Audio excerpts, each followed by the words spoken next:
Աստված հավատարիմ է։ Դեյվիդ Վիլկերսոն, օր հունիսի 1։ Մեր բարեխոսը։ Ուստի և բոլորովին կարող է փրկել նրանց, որ նրանով մոտենում են Աստծուն, որովհետև միշտ կենդանի է, որ նրանց համար բարեխոսություն անե։ Եբրայեցիս 7:25 խոսք։ Ինչ նկատի ունի Սուրբ Գիրքը, երբ ասում է, որ Տեր Հիսուսը բարեխոսում է մեզ համար։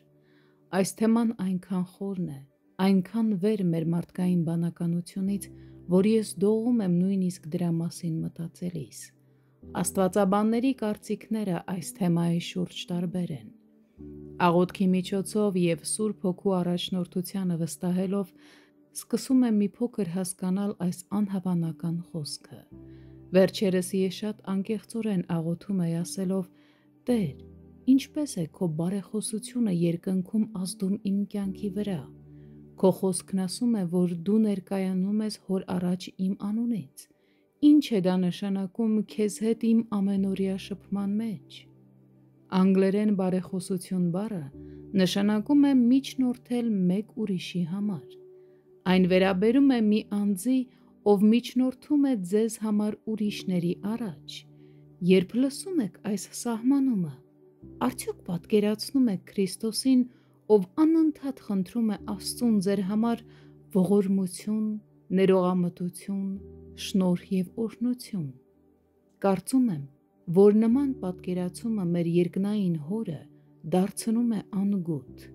և ես հրաժարվում եմ հավատալ, որ ողորմությունը պետք է աղերսել մեր սիրող Աստծուց։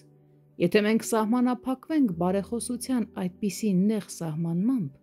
մենք երբեք չենք հասկանա Քրիստոսի մեզ համար բարեխոսության խորը հոգևոր իմաստը։ Գրված է, որ Աստված գիտի իմ կարիքները նախքան ես նրանից կխնդրեմ։ Հաճախ նա բավարարում է այդ կարիքները, նախքան ես նույնիսկ կաղոթեմ։ Այնպես որ ինձ համար դժվար է ընդունել, որ Աստծո որդին պետք է նրանից ինչ-որ բան խնդրի։ Ես չեմ պնդում, որ ամեն ինչ գիտեմ Քրիստոսի մեզ համար բարեխոսության մասին, բայց հավատում եմ, որ ինչ-որ էլ մեր քահանայապետն անի իր բարեխոսությամբ, դա շատ պարզ է։ Նաև հավատում եմ, որ բարեխոսությունը անմիջականորեն ազդում է նրա մարմնի աճին այստեղ երկրի վրա։ Նա գործում է, զորացնելով ամեն մի հոդ և անոթ իր մարմնում։ Եվ ահա դա է մեր առատաձեռն Հոր ճանապարհը։